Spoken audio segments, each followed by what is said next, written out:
Hello students, today we are going to learn Unit 5 Swimming. Activity 1. List some of the indoor and outdoor games that you like to play. आपको यहाँ पे कुछ indoor games और कुछ outdoor games के names बताने हैं जो आपको पसंद है. इंडोर गेम्स लाइक जो हम घर के अंदर खेल सकते हैं, चेस, कैरम. आउटडोर गेम्स जो हम बाहर प्लेग्राउंड में खेलते हैं like football, hockey, kabaddi and cricket. Now look at this picture.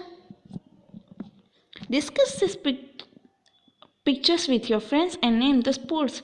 कौन सा स्पोर्ट्स का पिक्चर लग रहा है ये? Yes, हमारा जो चैप्टर का नाम है स्विमिंग, ये सारे स्विमिंग के पिक्चर्स हैं. How many students in the class know how to swim? आपके क्लास में से कितने लोगों को स्विमिंग आता है? जैसे कि 4 स्टूडेंट्स या 5 students. Do their parents, brothers और sisters know how to swim? क्या उनके पेरेंट्स में से सिस्टर या ब्रदर किसी को स्विमिंग आता है? Where do they go for swimming? वो स्विमिंग के लिए कहाँ जाते हैं? Like in the swimming pool, in the lake, in the river. Ask your friend whether she और he ever visit any water park. Where? क्या आपके फ्रेंड ने कभी वाटर पार्क देखा है? अगर गए हो तो कौन से वाटर पार्क में गए हैं? Describe the fun you had there. और आपको बताना है कि आपको वहाँ पे वाटर पार्क में क्या क्या मस्ती की थी, क्या क्या मज़े किए थे. एक्टिविटी 2. Enjoy the poem. आपको यहाँ पे जो पोएम दी गई है वो आपको एंजॉय करना है, रीड करना है. Poem about swimming. किसकी पोएम है ये? Swimming. When all the days are hot and long, and robin bird has kissed his song, I go swim every day and have the finest kind of play. जब दिन गर्मी के आने लगते हैं यानी कि समर सीजन आने लगती है, रॉबिन बर्ड्स गाना गाने लगते हैं, मैं डेली स्विमिंग करने जाता हूँ एंड मुझे वहाँ पे खेलने में बहुत मज़ा आता है. I have learned to dive and I can float as easily as does a boat. मैं कैसे तैर सकता हूँ? मुझे डाइव करना आ गया है, मुझे फ्लोट करना यानी कि तैरना आ गया है. किसकी तरह? बोट की तरह. I splash and plugged and laughed and shout till daddy tells me to come out. मैं क्या करता हूँ? पानी के अंदर छुप जाता हूँ, फिर पानी को उछालता हूँ, बहुत ज़ोर ज़ोर से हंसता हूँ और चिल्लाता हूँ. तब तक करता रहता हूँ सारी मस्ती जब तक मेरे डैडी मुझे बोलते नहीं है कि आप बाहर आ जाओ. It's much too soon, I had like to cry for I can see the ducks go by. फिर मुझे बहुत रोना आता है, रोने जैसा हो जाता हूँ मैं, और मैं जब पास में से डक्स आ रहे हैं उनको देखता हूँ. And Daddy Duck know I love him. He lets his children swim and swim. मुझे है ना ये डैडी डक बहुत पसंद है. क्यों? क्योंकि वो अपने बच्चों को जितना तैरना हो ना उतना तैरने देते हैं, उनको स्विम करने से मना नहीं करते. I feel that I would be in luck if only I could be a duck. उसको लगता है कि मैं लक्की होता अगर मैं डक होता. क्लिंटन स्कॉलार्ड ने ये पोएम लिखी है. Now we will learn keywords. केस्ट, स्टॉप यानी स्टॉप हो जाना. Float, keep oneself on the surface of water. Float होना यानी कि पानी के ऊपर तैरना. Splash, make water fly up, पानी के ऊपर उछालना. Cause water to fall on something in scattered drops. और ऐसे उछालते हैं कि वो किसी के ऊपर उसके वाटर ड्रॉप्स गिरने लगे. Plugged, go deep into water. पानी के अंदर छुप जाना, अंदर दूर दूर तक जाना. Activity 3. Look at the words in A and match them with image B. A में जो वर्ड लिखे हैं उसके साथ B के में जो इमेज है उसके साथ मैच करना है. डाइव कौन सी है? इसमें मैच करनी है. जैसे कि ये डाइव का पिक्चर है, राइट. ये जो उल्टा कर रहे हैं ना स्विमिंग, उसको हम डाइव बोलेंगे. ना फ्लोट यानी तैरना. कौन कर रहा है? ये फर्स्ट जो डक है वो बोट का पिक्चर लास्ट में ये रहा. ना रॉबिन बर्ड, ये जो सेकंड पिक्चर है वो रॉबिन बर्ड का है. ना प्लग्ड यानी पानी के अंदर छुप जाना, अंदर चले जाना, ये प्लग. लास्ट है स्प्लैश। स्प्लैश यानी कि पानी को उछालना। ये रहा स्प्लैश, ये जो लड़का कर रहा है वो है स्प्लैश। आपको इसके साथ मैच करने हैं। Activity 4, answer the following questions. आपको ये जो क्वेश्चंस है उसके आंसर देने हैं। विच season in the boy talking about? कौन से सीजन्स के बारे में बॉय बात कर रहा है? The boy is talking about the summer season. What is the boy's daily activity?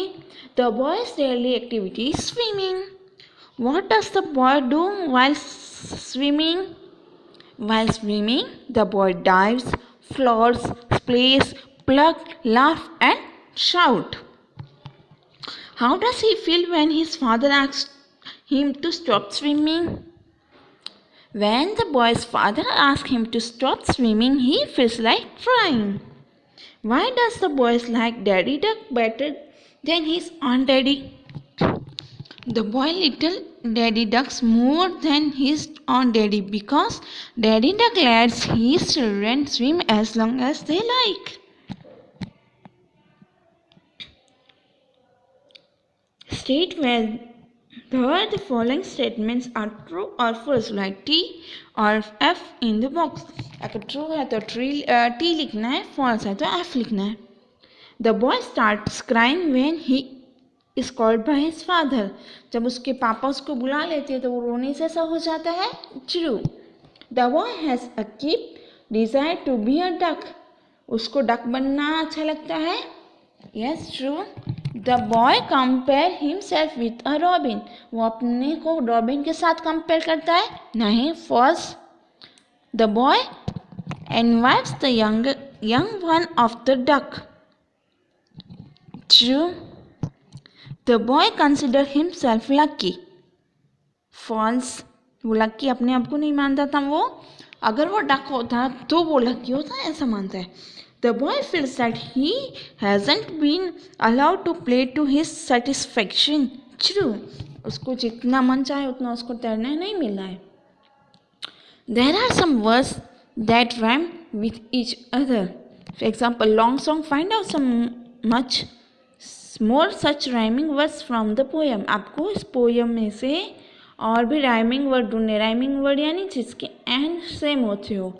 जैसे कि आपको लॉन्ग और सॉन्ग दिया हुआ है, वैसे डे और प्ले, बॉट और float, shout out, cry by, him swim, ruck duck. ये सारे जो वर्ड्स हैं वो कौन से वर्ड हैं? Rhyming words. राइमिंग वर्ड कैसे बनते हैं? जिसके एंड जो है वो सेम साउंड से खत्म हो रहे हैं। Activity 6. Look at the words in column A, then write as shown in column B. Notice the change in the spelling or words in column B. Find out some common feature of these words given in the table below and then use the word in the sentence. देखो यहाँ पे cut का क्या कर दिया है? Cutting, double T ING, T को एक और टी ऐड करके कटिंग कर दिया है। ओके, तो हम शर्ट का करेंगे SHU, फिर टी का डबल टी ING, रन का आपको कर दिया हुआ है RUN, डबल N ING। आप स्टॉप का करेंगे STO double PING, stopping, SWI double MING, swimming. ये सारे वर्ड्स बन गए। अब इसका हमें क्या करना है? इसका हमें सेंटेंस बनाना है। जैसे कि a wood cutter is cutting the tree, Neeta is shutting the door, Mohan is running fast, the policeman is stopping the cars, Mohan is swimming in the river। ये सारे एग्जाम्पल है। Activity 7, fun with sound words। Some interesting words sound like the noise for which they stand. You use the different tones of voice when you say this word. The voice becomes louder and more careful. Zoom, went the car, bang, went to the door। Okay, ये activity में आपको ये आवाज़ कौन सी जगह से आती है वो बताना है। जैसे कि क्लिक है तो click, went to the camera. Okay, click कहाँ से आवाज़ आती है? कैमरा में से। जैसे जूम कहाँ से आएगी? कैर में। बैंग जब आप डोर बंद करते हो ये एक्टिविटी आपको होमवर्क में कंप्लीट करना है अपनी टेक्स्ट बुक में।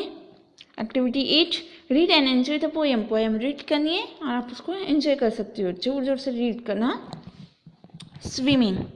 Swimming swimming in the swimming pool when days are hot or days are cool. In the swimming pool, backstroke, sidestroke, fancy dive too. There's no place I would rather be than in the swimming pool. ये जो poem है वो क्या बता रहे? Swimming pool. जब दिन गर्म हो या ठंडे हो, यानी कि समर हो विंटर हो, कोई भी सीजन है, स्विमिंग पूल जाना अच्छा लगता है।